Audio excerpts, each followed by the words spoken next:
Hey friends, Christy here with Little Roots Ranch, and no turkeys today because we're inside.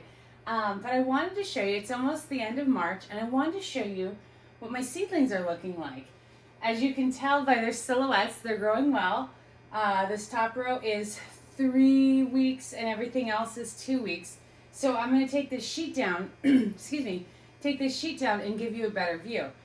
I put the sheet up because, number one, to keep the cat out, though it did get in one time, and also just to provide it a little bit of warmth and stuff like that. So give me just a quick moment to take the sheet down and I'll show you how my seedlings are doing. Okay, so just to give you a quick tour before I pull the camera out and show you tray by tray, my top row are all of my peppers. And they are so pretty and green and lush. By the way, if you have seedlings indoors, and I know I've said this a bunch of times, but if you have seedlings indoors, your inside is climate controlled, temperature controlled, wind controlled, all that stuff. And so in order to raise hardy plants that are living in the lap of luxury inside, you want to do a couple things. Number one, as I was just doing, is to rub your hands all over the plants. One, it's just really cool and exciting. And two, it helps prepare the plants for when they go outside for like the windstorms, the rain, the hail, meandering turkeys. And so that's really important. Even if you can just run your hand over them once a day, it still makes a difference. Another thing I do is I have this old, dirty, dusty fan. And so I turn it on. That's another reason I like this sheet, is because I'll put the sheet right around it, not blocking it, of course, and it'll just blow air through there. And so that helps for a few reasons.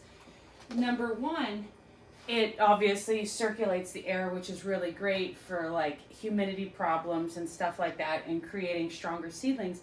The other thing is that I can be a little more like liberal when I'm watering them. And or if I find that I've put a little bit too much water with them, instead of taking out all the little 5x5s and dumping the excess water, running the fan, I'll run it a little longer if I overwatered the seedlings just a little bit because I was like short on time or whatever. And the cat's trying. No, I'm filming a video. Sorry. But and then that way it'll help get rid of the water that's on the surface. And so that cuts back on just all kind of moisture is always the enemy of everything, right? Moisture is the enemy of your house, and too much moisture is the enemy of your plants, especially in such a small growing environment. So again, to recap, the top row are all my peppers. I planted them, I'll tell you when I planted them. Maybe I won't. Oh, the 5th. So March 5th, I planted these peppers. And there's a couple different kinds. I grow some cayenne, some like trilobal sweet peppers, all kinds of peppers. I did a video earlier where I talked about each kind of peppers or whatever. So these are exactly 3 weeks old. And after that, on this middle row here, I've got my tomatoes. And those are exactly 2 weeks old. So those were started the following week on the 10th. So I guess 5 days later. But I think it was the 10th and the 11th, if I'm being honest. And so the temperature I've got here, this is actually just an oven thermometer, but I've calibrated against my greenhouse thermometer, and it is spot on. So right now it's about, looks like 76 in there. I don't know if you can see it or if it matters, but there you go. And so I keep that in there just to make sure. That was more important with the germination stage, to make sure it was nice and warm, but obviously I've got excellent germination and everybody's starting to pop up and looking great, so I'm really excited about that. I feel like they're growing a little bit faster than I was expecting. I feel like I say that every year, but that's okay. I do leave my lights on 24/7, by the way. I don't ever turn them off, and so that helps just create the stronger plants, keeps them from reaching, and keeps me from forgetting. Down at the bottom, everything's looking a little bit smaller. I've got some baby tomatoes, like cherry tomatoes. My eggplants are just coming up, and then some celery. The eucalyptus doesn't look like, eucalyptus doesn't look like it's doing much. and then my fall leeks. So I will bring the camera closer. But it's interesting because one thing you can see is that it's warmer up here than on my bottom row, and I do have one tray of tomatoes. And so you can see what a difference the heat and light has made, because I haven't been able to drop my lights yet. And so the tomatoes on the very bottom tray are a little smaller than the ones all on the middle. And so that's kind of cool to like see it in action, where, because when it's warm, the plants are in growth mode, right? So let me bring you around and give you a closer view.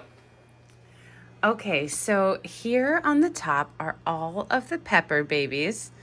And if you saw my last video, or 2 videos ago, I guess, I did the peppers in soil blocks, but I wasn't really loving the consistency of my soil blocks, and I was worried about them not producing, which obviously it appears to be just fine because these peppers look fabulous. And so I'm not concerned about the soil blocks, but when I was starting the seedlings, I switched gears and went to trays down below. So I'll get to that in a second. But I just love looking at all the pepper babies and seeing them come through. So then we move down here to the tomato babies. And so I do need to get them some water, because I generally err on less water than more water, but they're still doing great. I just need to get them a little bit of water.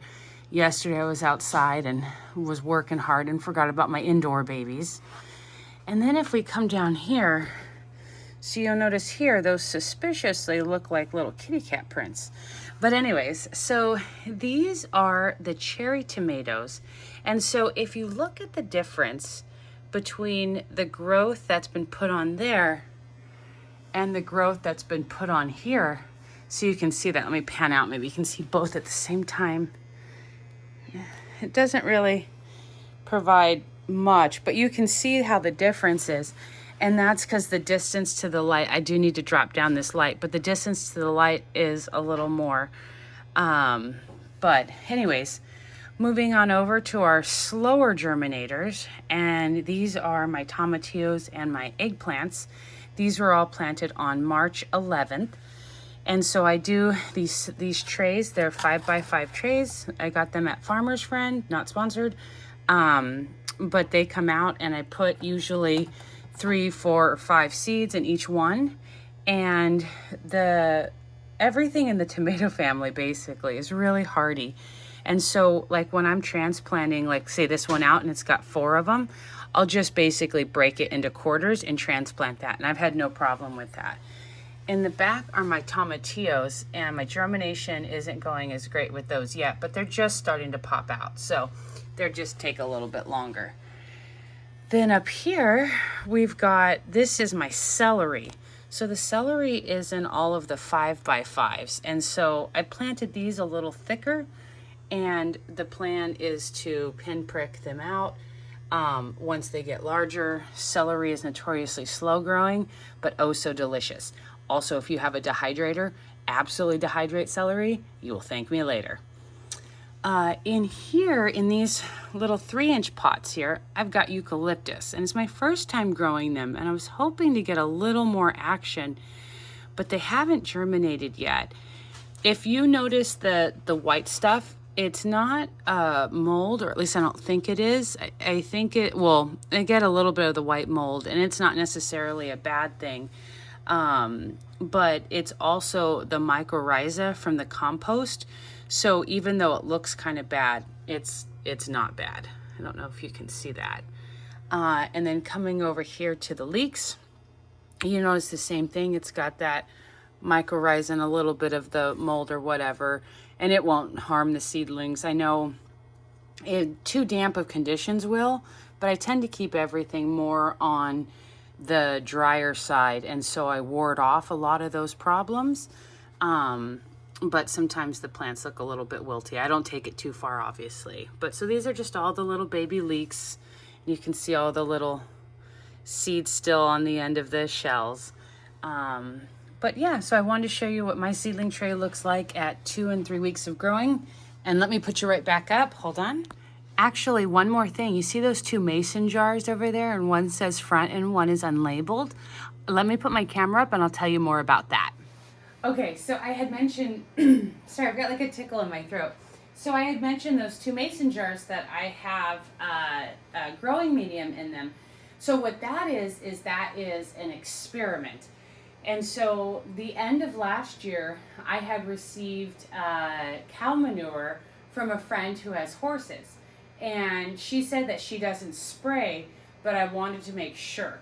And so beans, so there's this thing in any hayfield, well, not any hay, the majority of hayfields and stuff like that, they spray Grazon or something like that, which is a broadleaf herbicide, meaning that it kills everything but grass, because the horses and cows and all that stuff, actually it's horse manure, sorry, I said cow manure, I meant horse manure.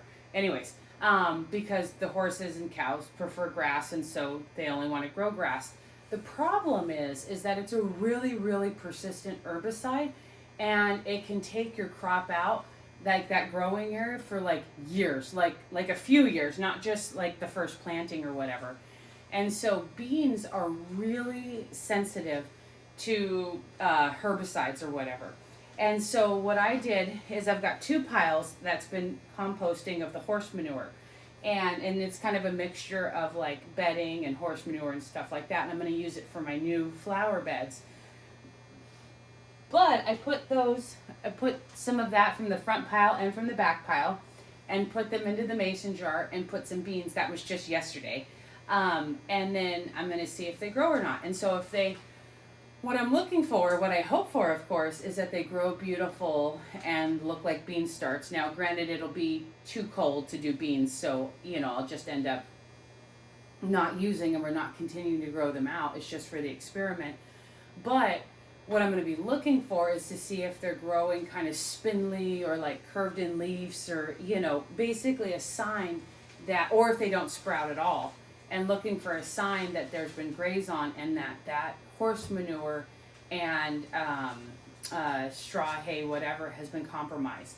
But anyways, so just to recap, it's the end of March almost, and I wanted to show you my indoor seedling setup and where I'm at with everything, peppers, tomatoes, and a few other things. If you made it this far, thank you for watching. You can give it a like. I really appreciate that, and it helps support me. And happy gardening. And by the time, next time I see you, I think it'll be what to sow outside in April, or something about April planting. So thanks for watching. Bye.